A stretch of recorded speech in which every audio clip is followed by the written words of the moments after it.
자, 그럼 본론으로 넘어가서 자, 우리 고소인이 며느리의 입장에서 고소장을 한번 작성해 보도록 하겠습니다.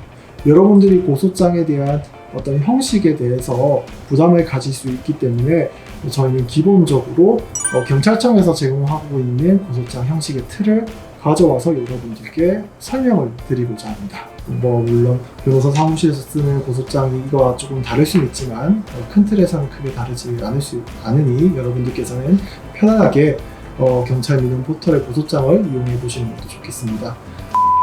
제일 처음 고소장을 작성하실 때는 먼저 고소인이라는 항이 있습니다.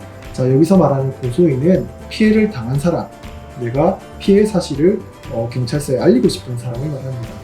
자, 고소인에는 성명, 주민등록번호, 주소, 직업, 전화번호, 이메일, 그리고 만약에 대리인에 의해서 고소가 필요한 경우를 대비한 항이 있는데 여러분들께서 고소인에 대한 인적사항은 충실하게 작성을 해주시는 것이 향후 조사 과정에서 수사관과 연락을 한다던가 이런 편에서 많이 좋은 점이 있으니 이 부분은 충실하게 기재하여 주시고 고소인 작성 부분은 이제 쉽게 넘어가도록 하겠습니다.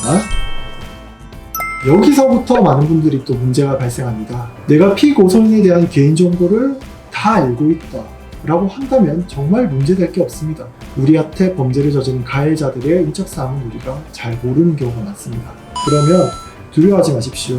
여러분들이 알고 있는 개인정보를 최대한 적으시면 됩니다. 여러분들이 알고 있는 게 주민등록번호면 주민등록번호만, 아니면 전화번호면 전화번호만, 아니면 계좌번호라면 계좌번호만 이라도 작성하시면 되고, 모르시는 부분은 성명 같은 경우에는 모름이라고 적으셔도 되고요. 주소 같은 경우에는 주소 불명이라고 적으셔도 됩니다.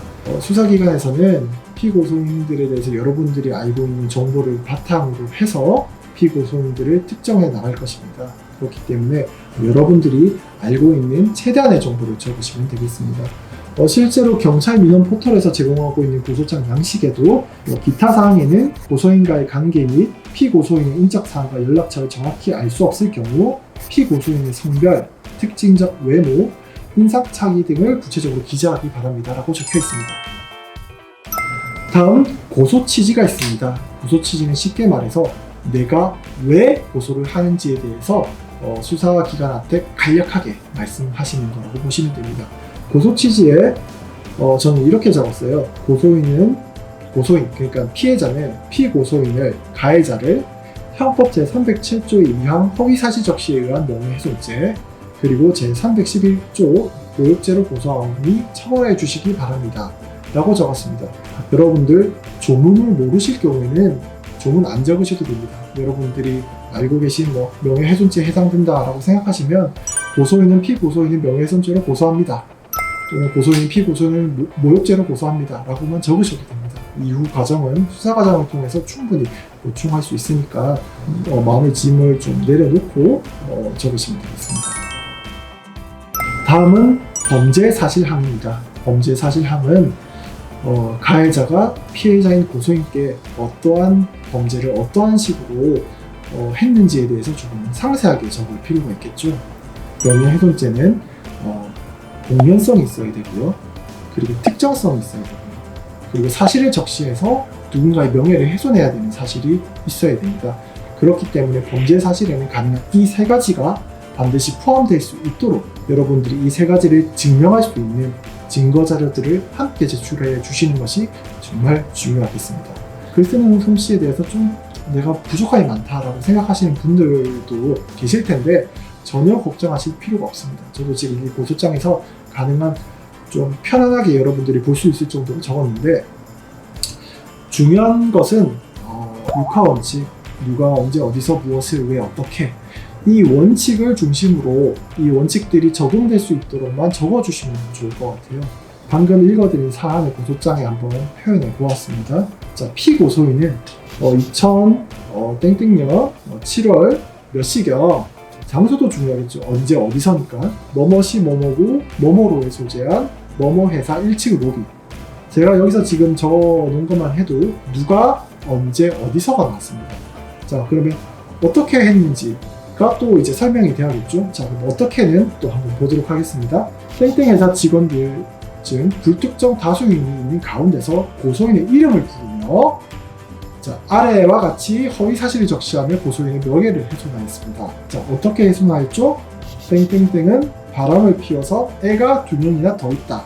상대가 누구인지 나는 다 안다. 이러한 사실만 있더라도 수사기관에서는 범행 사실에 대해서 특정할 수 있습니다. 외에 대한 부분 빼시더라도 누가 언제 어디서 무엇을 어떻게 했는지에 대한 부분을 좀 충실히 적어주시면 좋겠습니다. 그리고 저는 보기 좋게 표를 한번 만들어 보았습니다.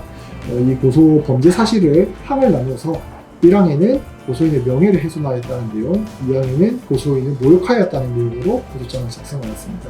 가능한 쉽게 작성을 했는데 여러분들께서 더 편한 언어로 쓰셔도 됩니다. 다만 중요한 것은 시간과 장소, 누가 어떻게 무엇을 했는지에 대해서 여러분들께서 고소장에 작성만 하시면 되겠습니다.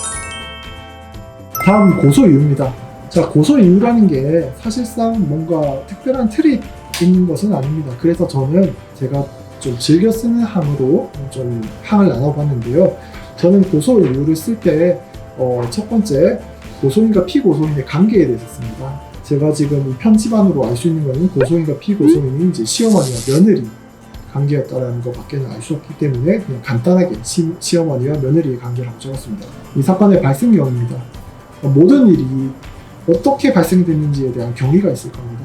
어떻게 갈등이 둘 사이에서 이루어졌고 또 이 갈등이 어떻게 해소되지 못했고 또 시어머니가 결국 회사로 찾아와서 자신의 명예를 훼손하는 일을 벌이셨고 또 그 이후에 내가 이걸로 인해서 어떻게 됐는지에 대해서 발생 경위를 편안하게 쓰시면 되겠습니다. 이런 피해 사실에 대해서 탐소를 써주실 수 있는 분들 또는 사실 확인서를 써주실 수 있는 분들이 있습니다. 그런 분들이 있다는 사정도장을 적었습니다. 이 내용은 피고소인이 전혀 뉘우치지 않고 고소인이 직장생활을 비롯한 사회생활까지 못하고 있는 두려움을 느끼고 있고 이런 사정을 안타깝게 여기고 있는 고소인의 주변 사람들이 피고소인에 대한 엄벌을 또 요구하고 있는 엄벌 탄원서를 제출할 수도 있다. 이런 사정을 좀 살펴봐라 라는 취지로 내용을 좀 추가도 하여 보았습니다.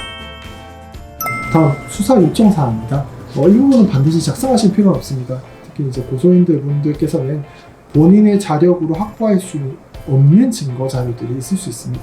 그런 자료에 대해서 수사기관께 이런 증거 자료가 있을 수 있으니 조금 좀 수사 과정에 참조하셔서 증거 자료를 확보해 주세요 라고 말씀하실 수 있는 부분이 있겠죠. 이 사건 같은 경우에는 1층 로비에는 아마 방범용 CCTV가 있을 겁니다. 그런 CCTV에는 이 사건 현장에 대해서 모든 정가 자료가 녹화되어 있을 테니까 증거 자료로 수집해 주시라 라는 내용으로 이제 수사 요청사항을 넣었고요. 그리고 끝에는 결론으로는 고소인은 피고소인에 대한 엄벌을 받아오니 엄정하게 수사하시어서 처벌해 주시기 바랍니다 라는 내용으로 결론을 작성하시면 되겠습니다. 그리고 이 고소장 이후에는 여러분들이 갖고 계신 증거 자료를 제출하시면 되는데 경찰 민원 포털에는 증거 자료에 대한 항이 또 나누어 있더라고요. 그래서 여기 6항 증거 자료에서 고소인은 고소인의 진술 외에 제출할 증거가 있다라는 칸에 표시를 하시면 되겠습니다. 그리고 관련 사건의 수사 및 재판 여부에 대해서 묻고 있는데 혹시 피고소인이 이와 동일한 사건으로 이미 수사 중인 사건이 있을 수 있으니까 이것을 고소인께 한번 확인차 물어보는 과정입니다. 그렇기 때문에 중복 고소 여부가 있는지 혹은 이 피고소인이 다른 범죄로 수사를 받고 있는지 특히나 이 사례에서는 시어머니께서 정상적으로 근무하고 있는 회사 로비에서 소란이 피우셨기 때문에 어떤 건조물 침입죄 또는 업무방해죄로 회사로부터 또 다른 고소를 당하셨을 수도 있어요. 그런 관련 형사사건이 있는지에 대해서 만약에 있다면 있다라고 표시를 하면 되겠습니다. 그리고 세 번째 관련 민사소송이 있는데 통상적으로 여러분들께서 불법행위에 대한 피해자시라면 민법 제750조에 의해서 불법행위에 대한 손해배상을 청구하실 수 있는 권한이 있습니다. 아마 이런 민사소송이 진행되고 있는지를 물어보시는 조항으로 보이는데 민사소송을 진행하고 있다면 있다라고 표현을 하고 하시면 되겠습니다. 기타 사항이 있는데 기타 사항은 혹은 추가적으로 앞으로 입증 자료를 제출하겠습니다. 또는 증인이나 또 증거 목록을 추가로 확보할 수 있으니까 이 부분 제가 더 모아서 제출하겠습니다. 또 자유롭게 기재하시면 되겠습니다. 그리고 작성을 마치시면은 고소를 하시는 날짜를 작성을 하시고 고소인으로서의 서명과 이제 날인을 하시면 되겠습니다. 고소장은 가까운 경찰서에 제출을 하시면 되겠습니다. 쉬운 사례를 가지고 여러분과 명예훼손죄의 고소장을 작성하는 방법에 대해서 조금 정보를 전달드렸는데요. 도움이 되셨으면 정말 저도 좋을 것 같습니다. 여러분들 고소장 한번 작성하셔서 여러분들께서 입은 피해에 대해서 좀 피해 회복이 될 수 있는 도움이 되셨으면 합니다.